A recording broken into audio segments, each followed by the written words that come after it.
Le Panama qui est également en train de proposer un projet de loi pour intégrer et légaliser le Bitcoin au sein de son pays. Ça va se faire en juillet, donc après le Salvador, on a un autre pays de l'Amérique latine qui tente et qui veut proposer le Bitcoin dans son pays. Bon, aujourd'hui, on va regarder rapidement le cours du Bitcoin, faire une analyse, mais on va surtout aller voir trois crypto-monnaies que j'ai choisi d'analyser aujourd'hui. Je vais analyser aujourd'hui le VeChain, le T-Fuel et le Shiba Inu. Bon, le Shiba Inu qui est un shitcoin, mais ça vaut le coup de regarder un petit peu où il en est, puisqu'on voit quand même qu'il a quand même une petite dynamisme en ce moment.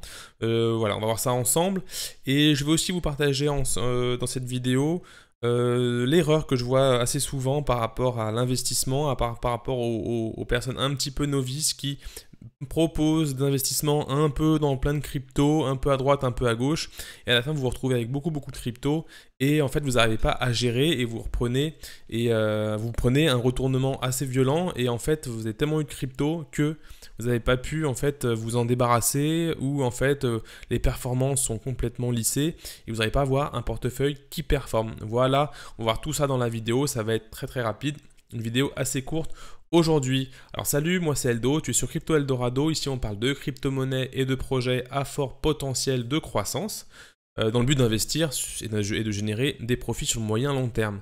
Donc si tu es nouveau sur la chaîne, je t'invite à t'abonner en cliquant sur le petit bouton que tu as en dessous de la vidéo et la petite cloche pour recevoir les notifications. Et au passage, si tu veux me donner un petit peu d'énergie avec un petit pouce bleu, ça me permettrait d'avoir envie de faire encore plus de vidéos pour vous, puisque ça monte l'audience. La vidéo est remontée un peu dans l'algorithme YouTube, et du coup ça me permet d'être vu par plus de monde. Bon, tout ça est dit, on peut commencer pour la vidéo du jour. Alors au niveau du Bitcoin, on a un Bitcoin qui a tenté ici de faire un breakout, c'était quand? C'était il y a quelques jours de cela. D'accord, il a tenté de faire un breakout, donc c'était le 15 juin exactement, un breakout vers le haut, mais il a complètement été ramené vers le bas, certainement pour un petit peu chasser toutes les personnes qui se sont dit c'est bon, ça va partir vers le haut, on va pouvoir s'échapper de ce range.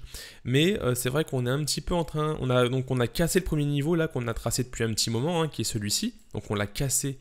C'était quand on l'a cassé le 14 juin, d'accord, tentative de pullback, mais réintégration ici des deux EMA 50 et 200, d'accord. Le EMA 50 et 200 parce qu'en fait je suis le dead cross. Vous savez, j'ai fait une vidéo sur le dead cross où je disais que le croisement de ces deux EMA ici, la 50 et la 200, serait vraiment un symbole de gros retournement sur le marché du Bitcoin. Bon, je reviens pas dessus, elle a été, je l'ai mis dans les vidéos. Le titre c'est croisement du Death Cross dans 7 jours, donc je vous invite à aller regarder dans les autres vidéos, c'était une vidéo vraiment très intéressante. Donc on est venu bloquer ici, donc je suis en daily, hein. On est venu ici rentrer dans ce range ici, dans ce mini range que l'on a là, donc je vais passer en 4 heures même, ce sera plus simple, hein. Dans ce mini range ici, on a venu ricocher, on est venu le casser à la baisse, et voilà, donc on se retrouve encore sous les résistances assez fortes à ce niveau-là. Voilà, on va attendre de voir un petit peu ce qui se passe. On était quasiment arrivé en haut du range, donc on a potentiellement une cassure qui pourrait au moins à court terme aller chercher ici. D'accord, chercher de la liquidité où tous les shorters du marché sont venus se positionner, et ensuite voir si on a cette résistance ici qui devient support pour aller chercher plus haut. D'accord. Sinon, dans le cas contraire, il faudrait surveiller dans les jours à venir, puisque si on venait à casser cette trendline ici, là, la bleue que vous voyez, à ce niveau-là, et ben on irait justement chercher le bas du range, hein, pour le coup, puisque cette oblique là que vous avez en bleu est une oblique assez forte. Donc on aimerait bien rester ici aux alentours des 39 500 $, 39 600 $, et aller chercher les 42 000 pour essayer de les casser. Rien à dire de plus sur le Bitcoin, il est toujours dans ce range là. On a des nouvelles comme vous l'avez vu sur le Panama, pas mal de bonnes nouvelles.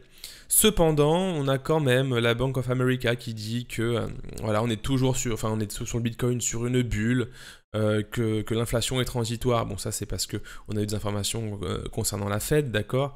Mais voilà, toujours dans une idée de bulle. On a quand même le milliardaire Paul Tudor Jones qui qui est très reconnu aux États-Unis, hein, que tout le monde suit bien évidemment, et qui dit que le Bitcoin est une formidable chose. Seulement aujourd'hui, il compte pas non plus y investir beaucoup d'argent dans son fund, dans son hedge fund, et donc du coup, il attend également un petit peu les informations de la Fed qui justement peuvent donner des renseignements assez forts sur la suite par rapport à l'inflation. Puisque qui dit inflation, effet psychologique, dit qu'on peut avoir un retournement des marchés, que ce soit pour le SP500, le Bitcoin, etc., etc. Donc tout est un peu lié, bien évidemment. Donc voilà, donc en ce moment, on est encore en train un peu de surveiller ce qui se passe. L'information, enfin, les news de la Fed, où il dit justement que c'est transitoire, bon, on prend ça un petit peu avec des pincettes. J'avais quelque chose à vous montrer. Bon, je vous montrerai la prochaine fois, c'est pas très grave. J'avais une information. Tagadac, je sais plus où je l'avais trouvé. Voilà, bon, en fait, il voulait plutôt attendre un petit peu des informations un peu plus, voilà, parce qu'en fait, la Fed dit un petit peu que c'est un peu transitoire, que c'est quelque chose qui va passer, etc. Mais en tout cas ce qu'il dit, c'est qu'il veut pas non plus que ce soit pris un peu trop à la légère, et que ce soit qu'on appelle ça des analyses un petit peu faites à la va-vite, en essayant en essayant de dissimuler les choses, et que si vraiment ça s'avérait inexact, bah en fait il y aura encore un effondrement encore pire derrière. Donc voilà, il veut vraiment que ce soit des conclusions vraiment solides, et pas juste pour faire plaisir au peuple. Donc voilà, font attention encore à ce niveau-là. On a pas mal de bonnes nouvelles, donc ça risque de partir un peu à la hausse. Mais quand je dis risque, c'est parce que derrière on peut vraiment avoir quelque chose, un peu truc, enfin une sorte de cours qui peut un peu casser, puisque beaucoup de bonnes nouvelles pourraient également pousser le marché un petit peu à venir encore chercher un peu plus de consolidation. Donc moi voilà, on est encore dans le range, on va pas trop non plus se dire que c'est bon, on est parti. En tout cas, de manière générale, si je passe en daily, on n'a pas un gros retournement de cassure qui s'est mis en place en mode dead cat bounce. On a quelque chose qui est en train de se préparer comme ça à consolider et à reprendre vraiment quelque chose de haussier, puisque les news sont là derrière, les hedge funds commencent à s'y intéressent de plus en plus. On commence à vraiment prendre ça, le Bitcoin, comme du sérieux. Attention, bien évidemment, on n'est pas à l'abri non plus de quelque chose parabolique derrière, avec une grosse cassure pour un petit peu encore liquider les gens. Bon, ça on verra au moment venu. Voilà pour le Bitcoin. On va passer directement sur les cryptos que je vous ai promis en début de vidéo, pardon. Donc on va aller voir le VeChain ensemble. J'avais fait une vidéo sur le VeChain à l'époque, alors je vais vous montrer ça ici. Donc là je suis sur la chaîne Crypto Eldorado, bien évidemment. Ici il y a une petite vidéo qui s'appelle Prédiction VeChain va être x10 pour 2021. J'espère qu'on va y arriver, on est déjà en juin, mais bon, on va voir. Mais en tout cas voilà, vous avez une vidéo qui dure combien? Qui dure 20 bonnes minutes. Donc c'est bien, il y a quand même pas mal d'informations où vraiment je présente tout le projet VeChain, donc VET. Et elle a fait 16 000 vues, beaucoup de bons commentaires, donc je vous invite à aller la voir. Je vous la mets en fin de vidéo, vous aurez vous savez, la petite vignette là où on vous dit bah, abonnez-vous et cliquez sur la vignette. Donc restez bien jusqu'à la fin de la vidéo, comme ça vous pourrez cliquer directement dessus. Je vous la mets en plein milieu de l'écran. Ça c'est dit, donc VeChain, je retourne dessus. VeChain qui est en train de montrer des petits signes de consolidation. Regardez, il vient de taper ici la EMA 200 ici, là, donc il est en train de rebondir dessus, très puissant ici, projet vraiment solide, le VeChain, vous le connaissez, il a vraiment comment on appelle ça, une utilité vraiment réelle, hein, bon je le laisserai voir la vidéo, en fin de vidéo je vous mettrai la vignette, ça sera plus simple, et du coup on voit ici qu'il a vraiment eu des impacts solides, et qu'il a vraiment cassé comme ça la première trendline ici et qu'il en approche de la deuxième. La cassure de la deuxième trendline serait vraiment quelque chose de très intéressant pour aller chercher petit à petit cette neckline que vous avez à 0,14 pardon, ici, pour ensuite avoir une belle cassure vers le haut et aller chercher son dernier sommet qui est à 0,28. À son dernier sommet, vous avez de la neckline au sommet, 95%. Vous avez quasiment un fois 2 ici qui vous permettrait de garantir un trade quasiment gagnant. C'est une stratégie que je propose. D'ailleurs, je vous invite à aller en description. Je vous mets le lien de la mailing privée. Cette mailing privée, ça va être vraiment le point d'entrée et je pourrais vous envoyer toutes mes documentations, mes tableaux comme le trading board, etc. Donc allez en description et enregistrez-vous dans cette mailing privée puisque je donne beaucoup d'informations, beaucoup de documents qui vont vous aider justement à mettre en place votre stratégie. Et dans ce document, il y aura bien évidemment comment en fait rentrer, comment lisser sa position, comment réaliser un trade gagnant et récupérer des doubles à chaque fois. Donc ça, bon, je vous en parle pas plus maintenant. Allez en description, vous enregistrez dans la mailing privée parce que vous allez voir que vous allez vraiment avoir beaucoup de contenu très intéressant. On était venu ici chercher la zone de la reload zone, hein, la zone de rechargement proprement. On est venu plusieurs fois, donc je vais juste agrandir pour pas vous... Voilà. On est venu chercher la reload zone que vous avez ici entre les 0,618 et les 0,786. D'accord. On est venu travailler cette zone à fond. Et on va venir ici à 0,5, casser la neckline, normalement, si le cours du Bitcoin et les mondes de la crypto-monnaie va un petit peu vers le haut, casser la neckline, casser cette ligne de tendance, celle-ci là, et ensuite c'est champ libre pour aller chercher l'ancien ATH et mettre une stratégie de sortie progressive pour récupérer des gains, bien évidemment, et ensuite surfer une tendance, surtout que moi je vois vraiment des prédictions assez intéressantes sur le VeChain, d'accord. Donc si je prends par exemple un Fibonacci ici, je vais juste vous proposer Fibonacci de retracement, non c'est pas de retracement, si c'est retracement, mais je vais le prendre comme cela et je vais le mettre en Fibonacci d'extension. Pour moi, je vois bien un VeChain aller au 0,44 ici, d'accord, donc faire un x3, x4 et aller atteindre pour la fin de l'année les 1$ à ce niveau-là. Donc en fait, ce que vous voyez à gauche, là au niveau du Fibonacci, c'est vraiment pour une stratégie de sortie, de récupération de profit, d'accord.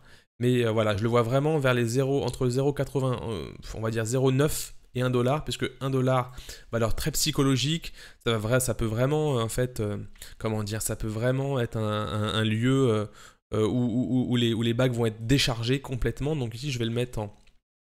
J'appelle le psychocap, je vais mettre un psychocap ici, hop, psychocap, à surveiller. Donc moi j'aime bien me positionner un petit peu en dessous, voilà, dans les 0,96, 0,93. Vous voyez ce que je veux dire? Ça va permettre en fait de ne pas attendre pile poil comme on l'a eu sur l'Ethereum. Hein. On l'a eu sur l'Ethereum, je crois. C'était aux 3000$, non, c'était aux 4000. Alors je vais juste regarder ici. 4300$. Mais on avait un psychocap à 3000 ici.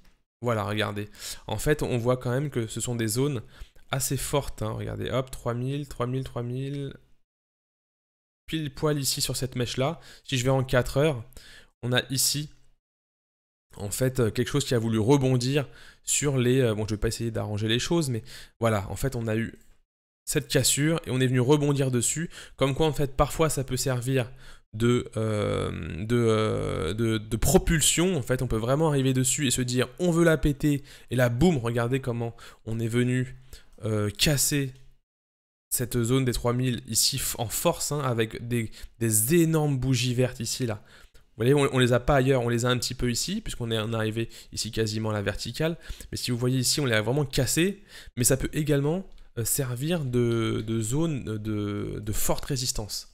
Bah, on l'a un peu eu également sur le Bitcoin. Hein, sur le Bitcoin, on l'a eu sur le Bitcoin, vous vous rappelez, à l'époque des 20 000$, si je dis pas de bêtises. Hein, les 16 000$, je suis au USDT. Ici, 20 000$. Vous avez vu, c'était une valeur psychologique également. Donc on peut vraiment aussi s'en servir comme point de repère, hein, pour la suite. Regardez, 18 19 877. Vous avez vu, on n'est même pas arrivé aux 20 000$. 20 000$ sont là. Je vais juste modifier et mettre 20 000$ ici. Tac, exactement. Et on est venu, bon là je suis sur l'exchange, je suis sur quoi? Je suis sur Binance. On est venu s'arrêter juste avant. C'est pour ça que dans votre stratégie de manière générale, n'attendez pas le psychocap exact. Placez-vous en sortie un petit peu avant, surtout quand on est de manière parabolique. Vaut mieux perdre 500 000 au niveau du cours, je parle, hein, que attendre le point et en fait se prendre une décharge ici violente à la baisse. Ok, allez, je retourne sur le VeChain pour finir avec. Donc voilà mes différentes, entre guillemets, prédictions ce que je vois un petit peu pour la suite. En tout cas, on arrive proche de l'oblique ici, de la trendline que j'ai tracée à cet endroit-là. On en a une deuxième à ce niveau-là, mais le retournement se fait assez proprement. Allez voir la vidéo également dont je vous ai parlé ici, très intéressant. Je passe maintenant au T-Fuel. T-Fuel, en fait, je l'avais proposé il n'y a pas très longtemps sur la chaîne. Alors, donnez-moi 2 secondes, je regarde également. Elle est ici, la T-Fuel, là. Gros mouvement à surveiller. Il y a une semaine exactement. Et on en était à un moment où on allait casser. Et moi, je vous avais dit dans cette vidéo, si vous allez dessus pour regarder, vous allez voir. Hein, j'ai dit attention, parce que j'avais vu sur d'autres chaînes, oui, ça va casser, ça va être explosif, etc. Bon, c'était un peu... je suis pas trop d'accord avec ça. Bon, après, les gens, ils ont leurs avis, hein, les traders ou autres. Enfin, bref. Voilà. Et ici, j'ai dit attention, de là à là, on est beaucoup trop en montée. D'accord? Ça veut dire que les gens, à ce moment-là, vont vouloir décharger. Donc, je mets juste ici un replay à ce niveau-là. Puisque, alors, je pense qu'en faisant ça... Est-ce que je peux juste revenir? Donnez-moi 2 petites secondes. Je remets ici en arrière si je fais ça. Non. Je veux juste pouvoir avancer. Je sais pas trop comment on fait avec ce truc. Ah, peut-être comme ça. Hop, je vais mettre speed ici. Désolé, je découvre en même temps ce petit outil. Ah, voilà. En fait, il faut juste mettre play. Bah, en fait, ici, j'avais dit attention, toutes les personnes qui vont vouloir décharger ici, et en fait, tout ce que je vous dis maintenant, ça peut vous servir pour les prochaines analyses. Hein. Quand je dis quelque chose sur le T-Fuel ou sur le VeChain, ça vous sert pour les autres crypto-monnaies. Et là, j'avais parlé justement, j'avais dit attention. Ici, on a fait un gros, un break fake là, un breakout fake. D'accord, on est venu réintégrer, on est venu ici, mais moi, cette hausse ici, je la sens pas. Ça veut dire que les gens vont vouloir décharger à ce niveau-là, vont vouloir sortir. Forcément, grosse compression, d'accord, on peut se dire que derrière, poum, ça va partir. Je dis attention, rentrez pas en FOMO ici, parce que vous allez vous prendre un moins je sais pas combien, un moins beaucoup. Donc je vais avancer un petit peu pour voir exactement combien. Regardez ce qui s'est passé. Je vais vous montrer. La ligne ici, la zone de cassure, le rectangle de cassure, on est dans cette zone-là, d'accord? Je vais la mettre d'ailleurs dans un truc bien rouge parce que c'est bien dégueu. Ici. Vous allez rentrer là en mode FOMO. Vous allez rentrer au dernier pic ici. Dites-moi en commentaire si vous êtes rentré en T-Fuel dans le pic là, si vous avez fait des bêtises par rapport au T-Fuel. Et si vous n'avez pas vu la vidéo que j'avais faite ici sur le T-Fuel où j'avais dit de faire un peu attention et de ne pas rentrer en mode FOMO. Derrière ici, moins 22%. D'ailleurs, je parlais de moins 20%. Moins 22%. Donc en fait, c'est des choses qui arrivent fréquemment. Bon, le but que je vous dis ça, c'est pas pour vous dire que bah voilà, c'est génial, j'avais raison. C'est qu'en fait, les schémas se reproduisent souvent. Donc, autre chose, ne rentrez pas à 100% ici, d'accord? Rentrez à 20%, 30%, 50% ici. Au cas où on a ça, d'accord? Et si ça repart et ça fait ça, bah vous remettez un petit peu ici, la moitié, enfin ce que vous n'avez pas mis, et du coup ça fait une valeur lissée. Parce que du coup ça évite le fait d'avoir mis de 100% là, et bah d'attendre maintenant avec une crypto qui a moins 20%, et vous attendez que ça reparte, surtout que si ça fait ça, et bah vous l'aurez bien dans l'os, et vous aurez votre argent bloqué dans le T-Fuel, alors que vous allez voir plein d'autres crypto-monnaies qui sont en train de performer, votre T-Fuel qui est en train de mourir tout simplement, même si bien évidemment T-Fuel, je pense que c'est un projet derrière assez solide et qui va potentiellement performer. Tout ça pour dire que sur le T-Fuel, j'en finis avec mes analyses, c'est que on a eu du coup un beau triangle qui est en train de se créer, d'accord?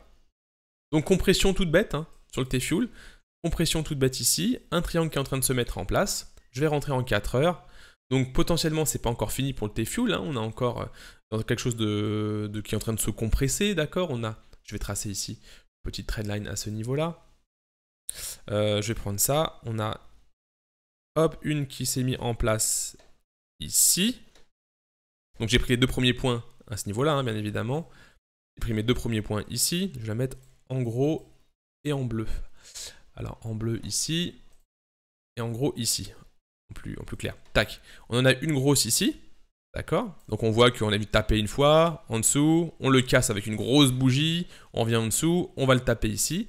Donc ce qu'on peut voir là au niveau des 0,55 où l'on est, c'est que soit on va encore taper, venir chercher plus bas, etc. Soit on va casser cette oblique et s'en servir de support pour aller justement rebondir dessus comme une balle rebondissante, casser ce niveau-là du coup qui est très fort, d'accord, qui est devenu vraiment très fort, et créer un beau W avec une petite compression à ce niveau-là et une cassure breakout vers le haut.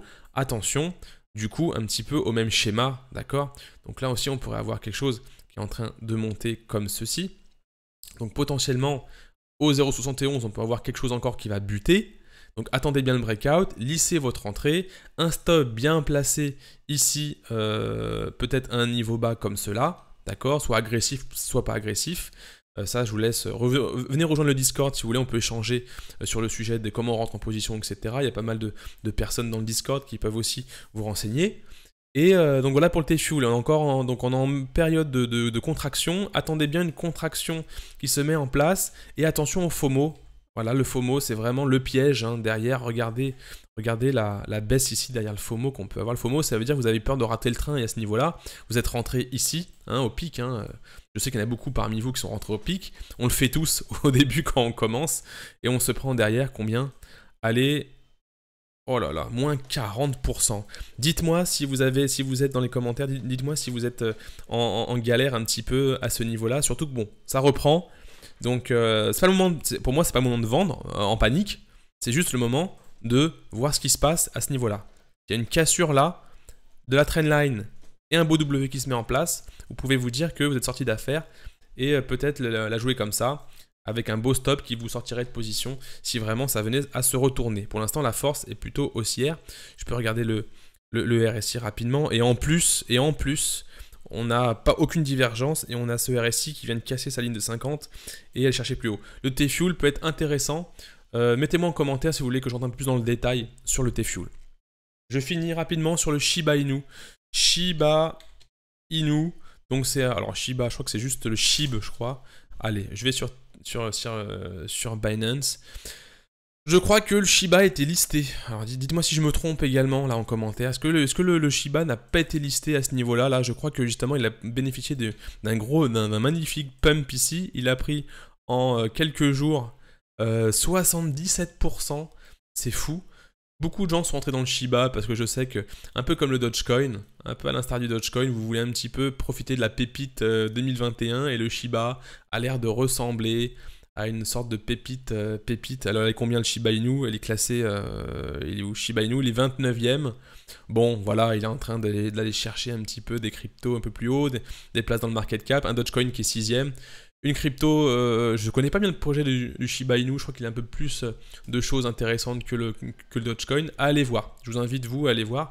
Je sais qu'il y a beaucoup d'amoureux du Shiba Inu dans la communauté. Mettez-moi plein de love si vous aimez le Shiba Inu en commentaire, ça peut être rigolo hein, de savoir un petit peu s'il y a du monde derrière. Mais en tout cas, voilà, il est en train de... On dirait qu'il a un petit peu tapé son plus bas à ce niveau-là, d'accord. Bon, ça descend, je suis un peu embêté parce que... Alors, je vais juste regarder. Je crois qu'il n'a pas une sorte de double bottom, vous savez, quelque chose qui montre qu'en fait il ne veut pas aller plus bas. Ici, si on vient ici, au dernier plus bas ici, on est en pente descendante. Donc rien ne nous empêche, encore pour le Shiba, d'aller chercher plus bas. Moi je veux voir quelque chose qui fait comme ça, boum, boum, boum, boum, boum. Quelque chose qui dit, là, ça s'affaiblit, je tape un bottom, j'ai un deuxième bottom un peu plus haut, mais voilà, quelque chose qui monte comme ça. Là, je ne l'ai pas encore. Je n'ai pas encore ma descente, quelque chose qui pourrait montrer quelque chose de beau de retournement. En tout cas, bon, pour être franc avec vous, je vais vous faire une petite confidence là maintenant. C'est que, en fait, que vous rentriez là, qui est pas, enfin, à ce prix-là, c'est un petit peu un coup de poker. Vous êtes dans une zone ici une phase d'accumulation. Plus ça va accumuler dans le temps, plus ça peut partir très très fort à la hausse s'il y a une news, quelque chose qui va un petit peu rentrer en jeu. Donc que vous preniez à 0,000,814 ou 0,00826, franchement ça change pas grand chose. Peut-être un petit coup de poker à jouer sur le Shiba Inu. En tout cas pour dire qu'il est en train de trouver comme ça ses bornes supérieures et ses bornes inférieures. Vous voyez ce que je veux dire? Il est en train de trouver son range entre guillemets, et il cassera uniquement quand il sera mature. À la baisse, bah voilà, on peut aller chercher d'autres plus bas, mais voilà, pour le moment, enfin, en fait, de ce que je vois, les gens cherchent plus à spéculer sur le Shiba Inu qu'à le vendre, surtout que je pense que la vente a déjà été a été fait, complètement fait, hein, suite au crash qu'on a eu sur le Bitcoin, et puis que voilà, qu'on va pas monter, qu'on va pas casser ce Shiba Inu à la baisse. J'espère me tromper là-dessus. Vraiment, si tu es intéressé par d'autres crypto-monnaies que tu veux que l'on voit ensemble, tu me le dis en commentaire. Et je vous ai pas parlé aussi de cette erreur que vous faites d'investir dans trop de crypto-monnaies. Je vous ferai dans une prochaine vidéo, très prochainement, sûrement début de semaine prochaine, l'erreur que vous faites sur les crypto-monnaies. Et puis voilà, de trop investir sur trop de crypto, vraiment c'est l'erreur. Je vous dis à très bientôt pour cette vidéo. Dites-moi en commentaire si ça vous intéresse que je vous donne les erreurs que vous faites généralement sur les crypto-monnaies. À très bientôt, salut.